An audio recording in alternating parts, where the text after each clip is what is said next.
Salut les cinéphiles, bonjour à tous et bienvenue dans cette nouvelle émission sur NRTV. Je suis très heureux de vous retrouver pour ce mois de décembre avec à nouveau plein de films à voir en salle ou sur les plateformes. Salut Patrick Dantan. Salut Alexandre Caporal. Comment ça va Patrick? Ouais, fait un peu froid. Ouais, on a mis des pulls.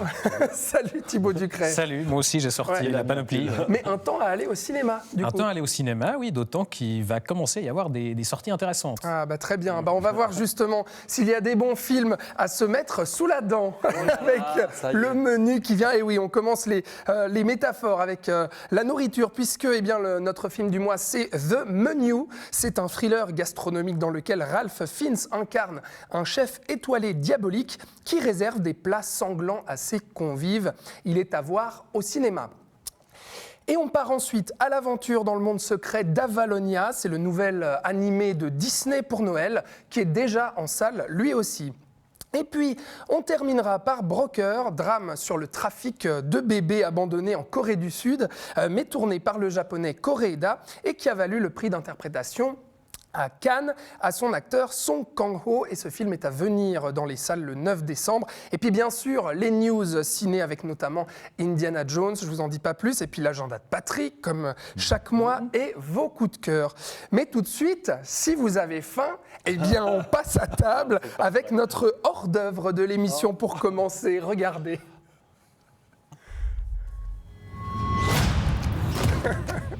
Welcome to Hawthorne. Here we are family. We harvest, we ferment, we gel. They gel. We gel. He's not just a chef, he's a storyteller.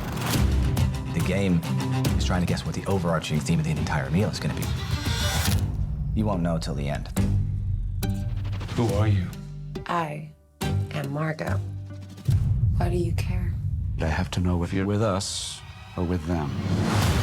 This menu, The pictures, they're of us. this guest list. How do they get these? It's not good. Que de suspense autour de ce film The Menu. C'est donc ce qu'on appelle en fait un film de scénariste, puisque c'est Seth Reese et Will Tracy. Alors leurs noms ne vous disent rien, c'est peut-être normal, parce qu'ils n'avaient pas spécialement brillé avant ce film, mais qui amènent donc au studio un concept, soit un repas étoilé sur une île, mais le chef a décidé de buter tous les convives. Donc on va chercher un metteur en scène. Alors ici c'est Mark Mylod, ça vous dit peut-être rien non plus. Et ben c'était lui qui avait fait la comédie Ali G avec Sacha Baron Cohen, voilà, qui est resté dans les annales au début des années 2000. Et puis qui a travaillé sur des séries avec notamment des épisodes pour Game of Thrones. Mais ce qui est important ici, bien sûr, vous l'avez vu, c'est le joli casting de ce film. Ralph Fiennes en chef, puis Anya Taylor-Joy, Nicolas Hoult ou John Leguizamo pour jouer les convives. Alors Thibaut, est-ce que la sauce a pris sur toi? Alors non, je dirais que le film n'a pas été exactement à mon goût. Non, en fait, moi, je pouvais être intrigué sur le départ parce qu'effectivement, c'est un film à concept, très clairement, et l'idée d'un restaurant qui se trouve sur une île isolée et qui va inviter une sélection bien choisie de petits privilégiés pour les faire déguster un menu bien mystérieux. Ben voilà, sur le papier, ça m'a guiché. Oui, et puis la bande-annonce, elle donne plutôt La envie. bande-annonce promettait d'un truc là aussi assez intriguant, assez mystérieux. Et en fait, le problème, c'est que tu l'as dit, c'est un film de scénariste et le concept de base ne suffit pas. Le joli casting ne suffit pas. Il faut saupoudrer tout ça de twists à n'en plus finir. C'est-à-dire qu'on ne peut pas avoir 5 minutes sans qu'on nous balance une révélation, mais complètement absurde, sur le passé de l'héroïne, sur la raison de la présence de tel client, sur même le passé du chef, voilà, ce qu'il faisait avant. Et on va de twist en twist qui nous amène dans des situations mais complètement absurdes. Enfin, ça n'a plus aucun sens, mais c'est juste qu'il faut de la surprise. Il faut surtout pas que le spectateur soit 2 minutes sans avoir une nouvelle information qui lui tombe sous les yeux. Et finalement, ça devient... on frôle l'indigestion. Pour aller jusqu'au bout. On frôle l'indigestion. Et pour Patrick?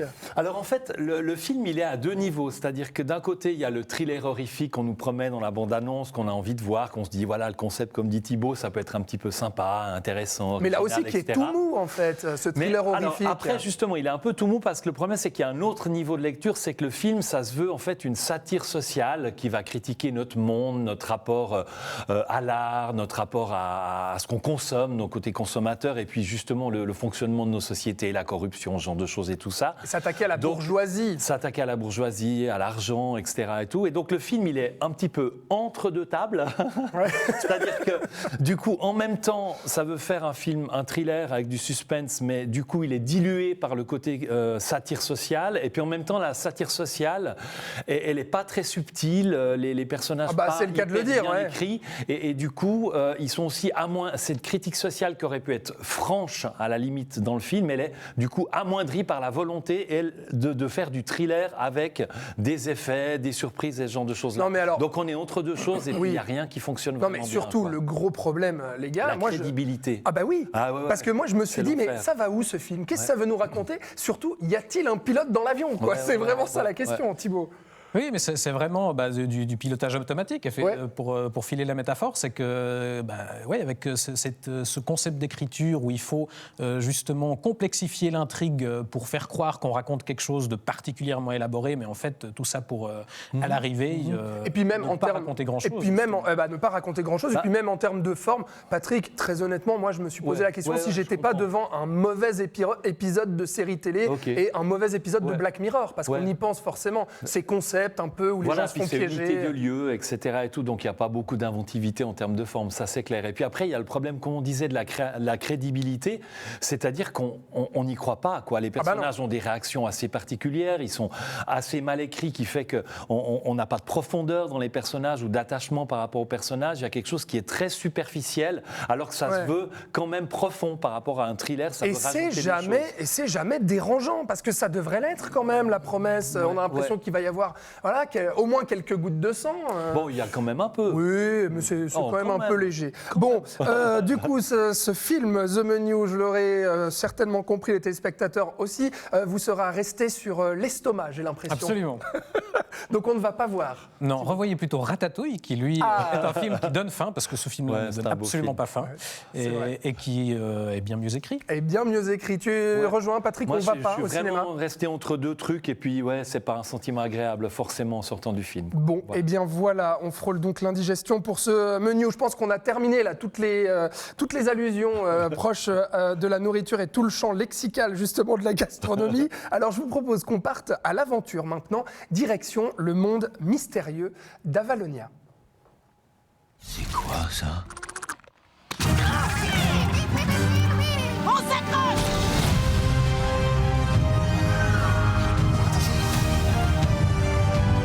Ça nous dépasse complètement. Il faut vite partir d'ici. Si tu préfères renoncer, c'est le moment ou jamais. C'est vrai? Non! C'est pour te faire marcher! Viens, on va entrer dans la légende.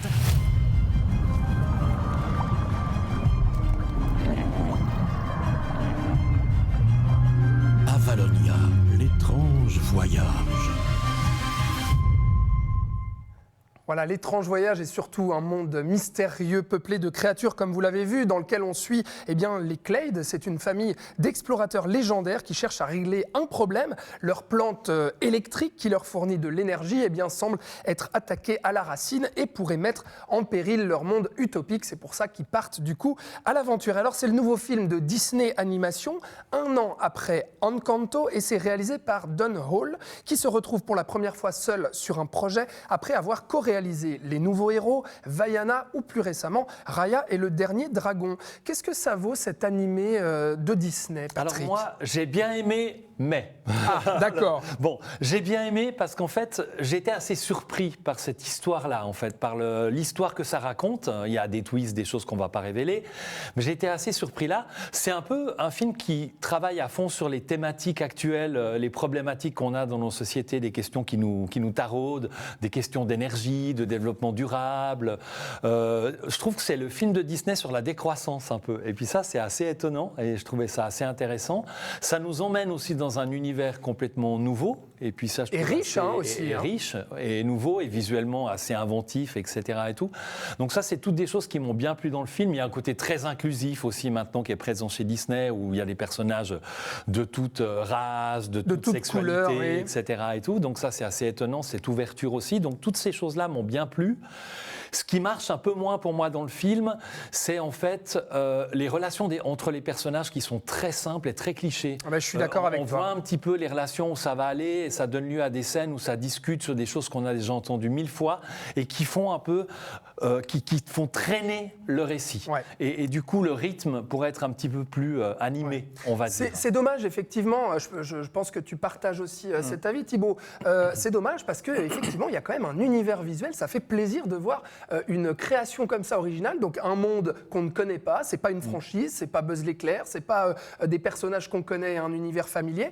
Ça fait plaisir à voir quand même. Ouais, non, là, on lorne vraiment du côté du pulp et de la science-fiction très fantaisiste des années 30, voilà, avec un univers très coloré, très absurde, très étonnant, justement. Et c'est effectivement une proposition vraiment réjouissante en termes d'univers. Ça, je trouve vraiment très réussi. Et en termes d'action aussi, parce qu'il y a quand même des envolées. C'est un vrai film d'aventure avec des morceaux de bravoure assez impressionnants. Et au niveau du divertissement, on est servi. Maintenant, je partage vos réserves au niveau de l'écriture. Il y a un enjeu émotionnel, en fait, de rapport père-fils sur 2 générations au cœur du film. Mais en fait, autour d'eux, les personnages n'existent pas parce que, voilà, on a aussi, comme tu disais, cette idée d'ouverture. On nous montre une utopie où tout le monde est égal, dans une société égalitaire. Mais du coup, on n'ose pas vraiment complexifier les personnages, leur créer des défauts, des dilemmes. Et tout le monde est gentil, tout le monde est un peu trop parfait. Malheureusement, ça manque un peu de chair, quoi. Effectivement. Alors, ce qui est intriguant, c'est que le film donc, est en salle en Suisse, et notamment chez nous, dans notre région, mais alors pas en France, notre pays voisin, puisque le film est sorti uniquement sur Disney+. C'est pour ça qu'on a aussi peut-être l'impression que médiatiquement, on parle très très peu de ce film, et surtout, on parle déjà, aux États-Unis en tout cas depuis sa sortie il y a quelques semaines, d'un échec. Comment expliquer ça, Patrick ? Je pense que si le film est vendu dans la majorité du monde comme étant un film de streaming, un film de plateforme, peut-être que les gens qui sont abonnés à Disney+, entre autres, se disent on attend que ça soit en streaming, quoi. Pourquoi aller au cinéma ? Il n'y a aucune raison d'y aller, on va l'avoir gratuitement sur nos plateformes ou en piratage ou Dieu sait quoi après. Ce qui est d'autant plus dommage parce que je trouve que c'est vraiment un film qui visuellement est assez spectaculaire. Au niveau du monde qu'ils vont découvrir, il y a quelque chose qui est vraiment spectaculaire sur grand écran puis qui est à appréhender sur grand écran, à mon avis. C'est étonnant qu'on parle d'échec parce qu'il n'y a pas beaucoup de concurrence en ce moment. Et puis souvent, le Disney de Noël, justement, il cartonne, quoi. Alors là, comment expliquer que Disney aussi, en termes de promotion, soit très, très absent, en fait parce que, voilà, on l'a dit, c'est pas une franchise préexistante et maintenant, c'est là-dessus vraiment que toutes les majors travaillent. C'est la franchise, Donc faire une suite à La Reine des Neiges. Voilà, l'univers préexistant que le public connaît déjà, les projets originaux, on les case un peu comme ça, sans trop faire d'efforts. Et des fois, ça marche, comme pour Encanto, on en discutait hors micro, où là, il y a eu aussi l'aspect de la musique qui a joué sur le bouche à oreille et qui a participé sur le plaisir des enfants. Là, il y a effectivement peut-être pas suffisamment pour que ce soit porté par le public. Et puis, en effet, médiatiquement, on dépend quand même aussi des médias français. On consomme beaucoup les médias français. Du moment que le film n'est pas présent chez les médias en France, ici, on est moins informé par rapport au film aussi, d'une certaine manière. Donc, effectivement. Et pour autant, alors du coup, cet Avalonia, qui est donc le nouveau film de Disney qui est en salle chez nous, est-ce qu'on conseille, Patrick, d'y aller ? Moi, je trouve que c'est un film qui est vraiment dans son temps au niveau de ses questionnements et de son scénario, qui est spectaculaire à voir sur un grand écran. Moi, je le conseille. Il y a quelques longueurs, du coup, par rapport à ce problème de relation entre les personnages, mais je le conseille vivement, Et Thibaut, pour petits et grands ? Aussi, non, vraiment, c'est un film qui a ses limites, mais c'est une vraie proposition d'univers, originale, et que je conseille, du coup. Voilà, donc vous l'aurez compris, sur NRTV, dans cette émission, on est donc des grands gamins, voilà, puisque on aime passer notre temps à parler justement d'un film Disney. Oui, effectivement, c'est du cinéma aussi, ce n'est pas que pour les enfants. On passe à toute autre chose, et on va dans un autre pays, on part en Corée du Sud, avec Broker ou Les Bonnes Étoiles en français. C'était l'un des films primés cette année à Cannes. Regardez. 키워줄 부모를 찾는 거지. 선이라고 해야 되나? 선이 좋아하시네. 그냥 브로커잖아. 전문적인 브로커라고 보기에는 좀 뭔가 행동도 어설픈 것 같아. 팔아서 돈 받으면 전문 브로커지. 에리코 가야 돼? 출발.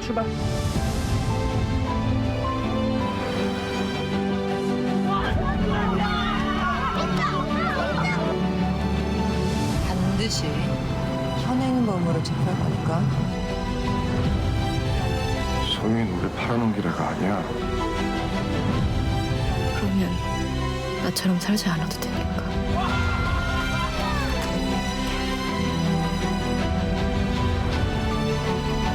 소중한 아기를 안겨드리는 큐피드라고 생각하시면 됩니다. Après qu'une femme ait abandonné son bébé dans une baby box et des boîtes prévues pour confier anonymement son bébé à un orphelinat, eh bien 2 hommes le volent pour le vendre sur le marché noir de l'adoption. Sacré pitch quand même pour ce film signé du réalisateur japonais Hirokazu Koreeda, Palme d'Or en 2018 pour Une affaire de famille, et qui a permis à l'acteur star de la Corée du Sud, Song Kang-ho, qui a joué notamment dans Parasite, Snowpiercer ou Memories of Murder, de remporter le prix d'interprétation masculine cette année donc à Cannes. Et le film n'est pas en japonais, malgré l'origine de son cinéaste, mais bien en coréen, ce qui est donc une première pour Koreeda. Et du coup, qu'est-ce que ça vaut ce broker, Thibaut? Écoute, moi je découvre Koreeda avec ce film et j'ai été plutôt conquis. Je trouve qu'on pourrait au départ avoir un peu des craintes parce que c'est un sujet quand même assez lourd. On nous montre quand même une réalité assez dure. On nous montre la misère sociale, cette histoire d'abandon des bébés. Mais en fait, c'est traité de façon assez légère. Le groupe de personnages qu'on va suivre, c'est vraiment des bras cassés qui sont assez attachants. Et du coup, on part dans un espèce de road trip avec beaucoup d'humour et très sympa à suivre. C'est un peu long. Moi, je trouve que la dernière partie, ça dure quand même plus de 2 heures. 2 heures la et quart. dernière partie, pour le coup, est là un peu plus lourde et tire un peu en longueur. Mais dans l'ensemble, moi, j'ai été plutôt séduit. Ouais. Patrick, toi qui connais le cinéaste Koreeda et qui l'apprécie, c'est vrai qu'on retrouve vraiment tout ce qui fait son cinéma. C'est-à-dire que c'est des personnages amoraux qui viennent de familles différentes, mais qui finalement vont se regrouper autour de cette union et de ces valeurs familiales pour créer une nouvelle famille. C'est aussi ça, ce Exactement, cinéma. c'est ce que j'aime bien justement dans le film, parce qu'à travers son scénario aussi, on n'a pas toutes les choses données de départ. On a plein de personnages comme ça, puis petit à petit, il y a une famille qui va se créer, et puis nous, le film, le scénario va se construire et tout ça comme ça, mais au début, il y a quelque chose d'assez éclaté qui va en fait aller comme ça ensemble vers quelque chose qui, par moments, est vraiment très émouvant. Je trouve qu'il y a vraiment des scènes très très belles, toujours autour de cette idée de la famille, de l'importance de l'enfant, de l'amour au milieu de tout ça. Maintenant, je trouve que ce film-là est peut-être un petit peu moins puissant en termes émotionnels que le précédent, Une affaire de famille. Thibaut profite de voir Une affaire de famille qui avait une palme d'or à Cannes quand il était sorti il y a 2-3 ans, je crois. Et donc c'est vraiment un très très beau film, mais on retrouve les thèmes de Koreeda, et c'est peut-être pas son œuvre la plus bouleversante, mais je trouve que il y a une patte, il y a une façon de faire, et puis quelque chose qui fonctionne pour moi. Je vous trouve très gentil. Moi, je me suis quand même sacrément ennuyé. Pourtant, j'aime bien Une affaire de famille. Et puis, c'est vrai, Thibaut parle d'humour, de légèreté. Moi, c'est effectivement ce que j'aime bien chez Koreeda. Là, je trouve ça quand même sacrément long pour raconter ce que ça a raconté, et très, très lent. Et en fait, à plusieurs moments dans le film, je me disais, mais quand est-ce que le récit avance et quand est-ce que les personnages existent vraiment? Non, ça avance quand même, parce que je l'ai dit, c'est un road trip, donc on se déplace, on rencontre plusieurs parents potentiels qu'on va essayer de faire adopter le bébé. Je suis d'accord, c'est trop long, mais c'est peut-être un petit peu long, mais en même temps, il y a aussi cette déconstruction qui se reconstruit, qui fait qu'on est, on est alerte, parce qu'on se dit qu'est-ce qui va se passer, eux, qu'est-ce qu'ils font, comment ils vont être liés aux autres, ce genre de choses. Moi, je trouve ça vraiment pas du tout ennuyeux. D'accord, donc ça vous parle. Donc du coup, ce broker, Les Bonnes Étoiles, c'est le titre français de ce film coréen réalisé par un Japonais. Donc Thibaut, on conseille? Oui. Oui, simplement oui, allez-y. Attendez-vous à ce que ce soit un peu long, mais ça vaut le coup. Ça vaut le coup. Patrick? C'est clair que c'est pas du film de super-héros. Donc on est d'accord, mais après, au niveau de l'émotion, ça fonctionne, et puis c'est touchant, et allons-y. Et puis découvrons ce cinéaste, et puis regardez aussi Une affaire de famille si jamais vous ne l'avez pas encore vu. Eh bien voilà, des bons conseils du coup qui permettent de clore ce débat cinéma, mais on ouvre la page news et actualité puisque vous le savez peut-être, il y a une bande-annonce qui est sortie à l'heure où on enregistre, aujourd'hui, regardez. I don't believe in magic, but a few times in my life I've seen things I can't explain. And I've come to believe it's not so much what you believe.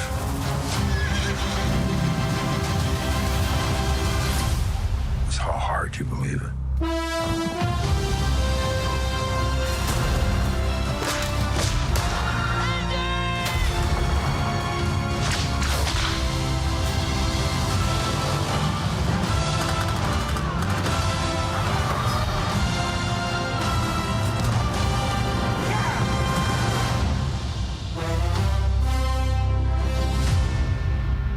ben voilà, vous l'aurez compris, une 5e aventure pour Indiana Jones. Harrison Ford reprend le chapeau, le lasso et l'aventure, donc pour un 5e volet qui sortira le 30 juin 2023. C'est les images et puis la bande-annonce qui ont fait beaucoup parler aujourd'hui, voilà. Ce 2 décembre. Patrick, qu'est-ce qu'on en pense déjà de ce 5e projet et puis des images qu'on vient de voir? Bon, je trouve que les images sont assez sympas parce que ça a l'air assez fidèle à l'esthétique et à ce qu'on voit d'habitude dans un univers d'Indiana Jones. Et puis moi, c'est un film que j'ai découvert enfant, le premier, donc c'est une espèce de Madeleine de Proust qui fait que j'ai de toute façon envie d'y aller. Les studios ont eu raison de toi, Patrick. Après, j'ai un petit peu de la peine. J'aime pas trop l'idée de l'acteur rajeuni numériquement, quoi. Oui, c'est ce qu'on voit dans la bande-annonce. Ça me fait un petit peu peur, quoi. J'espère qu'ils en abusent pas trop. Donc, Harrison Ford, 80 ans, mais qui rajeunit numériquement. Ouais. Bon, Thibaut, après effectivement le dernier film qui date de 2008, sauf erreur, donc Indiana Jones 4, qui était réalisé par Steven Spielberg, qui était justement très mal aimé, on pourrait se dire mais pourquoi encore un Indiana Jones? On pourrait se dire ça, mais en fait, comme on en parlait la dernière fois au sujet de Star Wars, on peut toujours se dire que c'est le film de trop, mais en même temps, moi, je pense qu'il y a toujours de quoi raconter de nouvelles histoires intéressantes et de faire des nouveaux volets qui sont satisfaisants si on met les bonnes personnes derrière. Même si on retrouve les nazis, quand même. On retrouve les nazis. Il y aura sans doute quelques répétitions. Là, c'est le premier Indiana Jones qui ne sera pas écrit par George Lucas et qui ne sera pas réalisé par Steven Spielberg. C'est chapeauté par James Mangold, le réalisateur de Le Mans 66, donc un très bon cinéaste. Et du coup, moi, cette promesse-là et les premières images qu'on voit, ça m'aguiche. Ça t'aguiche. Voilà, donc Indiana Jones 5, réponse en juin prochain. Moi, j'avoue que j'étais pas du tout partant sur l'idée du projet. Essorer encore une franchise jusqu'à peu plus, quoi. Non, finalement, les images et James Mangold, comme tu dis, qui a réalisé aussi Logan, Copland avec Stallone, ça donne quand même envie.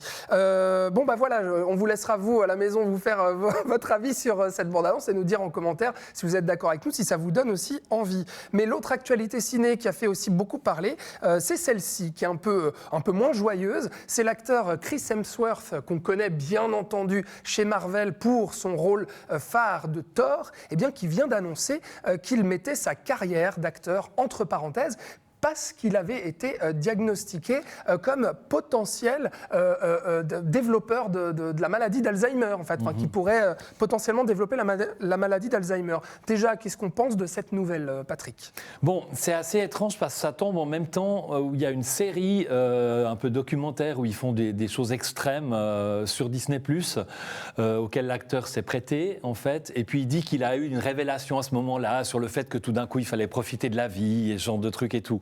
Mais ça tombe au même moment, donc je trouve ça un petit peu étrange. Apparemment, il s'est fait diagnostiquer à ce moment-là. Comme ayant potentiellement, il n'est pas malade, on est d'accord. Ouais. Après, il va te manquer, Thor? Ça ne sera pas la première fois qu'on change d'acteur pour incarner un rôle dans Marvel, quoi. Ça part dans tous les sens, donc ça ne changera rien. Déjà, Captain America, c'est plus le même.